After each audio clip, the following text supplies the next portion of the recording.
Hey guys, this is Mike, the Detroit Borg, with a quick look at the new 16 gig version of the 5th generation iPod Touch. Now, as you're aware, the 5th generation iPod Touch actually launched last October. And what they did at the time was retain the 4th generation iPod Touch as a lower cost option. So the 5th gen started off at $299, the 4th gen started off at $199. So what they're doing here with the new stripped down model is succeed the 4th generation with a 5th generation iPod Touch with some features removed. So this starts off at $229, which is still higher than the $199 of the 4th gen iPod Touch, but you get the same internal specs and the same 4-inch LCD screen, LCD IPS display, the same one on the iPhone 5 as well. So it's a higher quality display than the one that was on the 4th generation iPod Touch, which was a lower quality display of the version on the iPhone 4 and 4S. Now, in order to get costs down, they've done a few things here. They've removed the rear eyesight camera, so there is no back camera on this, and they removed the iPod loop. They've also changed some of the design here. So we have these black buttons as opposed to the aluminum buttons on the 32 or 64 gig version, and the standard capacity here is 16 gig instead of 32 gig. It's also available only in this specific color configuration, which alone is unique to the 16 gig model.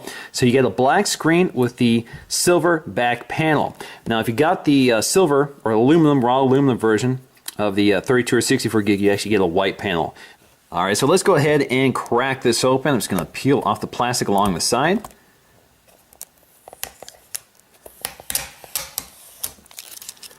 All right, should just open up like a clamshell. There we go. All right, so there it is in its plastic tray. So I have a little piece of plastic here, which is holding it down. Just peel this up. There we go. So now we can just fold the tray back. Releases our iPod Touch.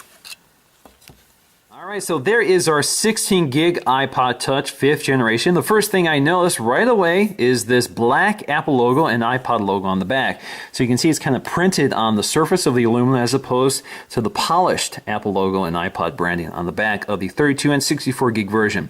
Otherwise, these are pretty much the same dimensionally, so they're just as thin, they're using the same body, but they've redesigned it just slightly to remove those features and to cut costs. So obviously the first thing you notice here is the removal of the camera and the microphone and flash. Now the microphone has been repositioned to the top on the 16 gig model, so you still have the capability, of course, of recording audio and using FaceTime. There is a FaceTime HD camera on here, so you still have a 720p front-facing camera for FaceTime or other apps like Skype.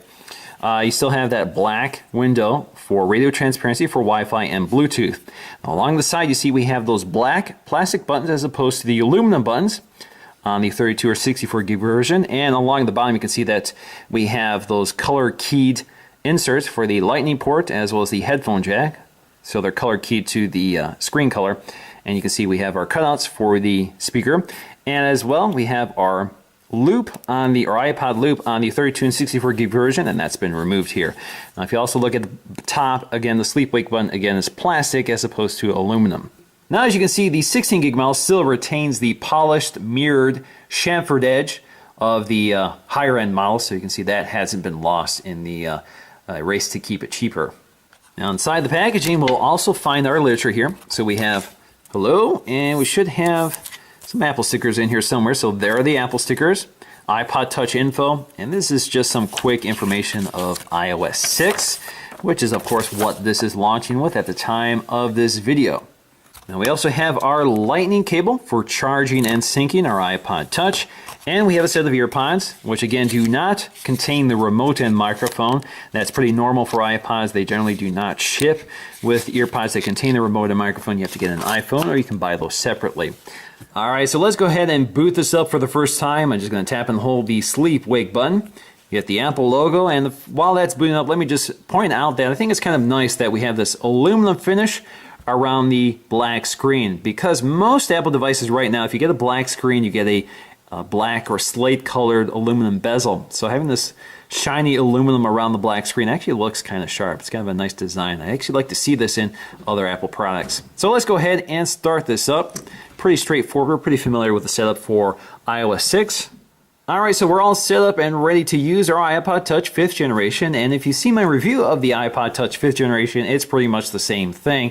You get the same features including Siri integration, you get your drop-down menu, you get your messaging, you get your internal speaker, you have your front-facing 720p FaceTime camera for FaceTime, and you have Passbook and everything else you've come to expect from iOS 6. So there really is no sacrifice here in terms of software or features. You also get the same internal specs. So let's go ahead and run some benchmarks just to confirm that there really is no difference between this and the 32 gig version. Now, if you look at our Geekbench scores, you can see they're basically the same with small variations, and they have the same internal specs. So they both have the Apple A5 dual-core processor running at about 800 megahertz. They also have half a gig of RAM. Now, if you compare this to the fourth generation iPod Touch, you can see it's almost double the performance, which is a big improvement because the fourth generation only had a single-core processor. This was an A4 processor, clocked at 800 megahertz, and had only 256 megs of RAM. So, big improvement there in terms of overall performance.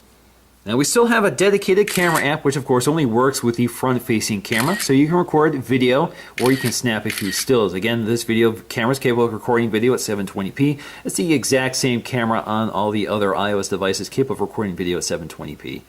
So in conclusion, I definitely think you get a much better iPod Touch for that $30 price increase. Get much better internal specs for keeping up with the latest versions of iOS. So iOS 7 is about to launch, and you can definitely bet on that working on this device. You also get that nice anodized aluminum finish, that better 4-inch LCD IPS display, and that better front-facing 720p HD camera for FaceTime HD. However, you lose one big feature for a lot of people is a big issue, which is that rear-facing camera.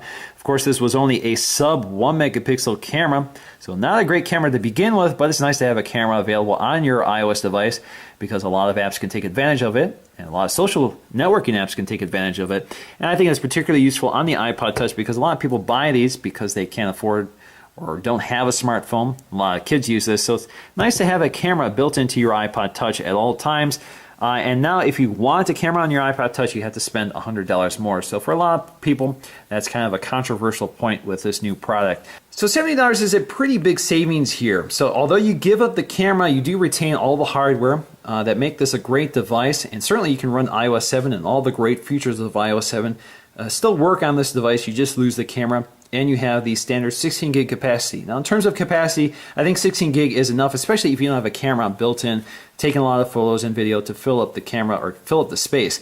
Now a lot of apps are starting to take up a lot of space, especially gaming apps, so that's something to consider. You do have to manage how many apps you install on the device with only 16 gigs, but it's manageable. So overall, definitely a device I recommend. It's too bad it doesn't have a camera built in, at least some sort of camera, even if it's a lower resolution, but it's still a great device, and it will be able to service you for quite a few more years because the specs have been bumped up to keep up with the latest releases of iOS. So iOS 7 is about to launch, and I'm sure that this device will be compatible with it, while the 4th generation iPod Touch may not be. So that's going to do for me in this video. Thanks for watching, and I'll see you again in the next one.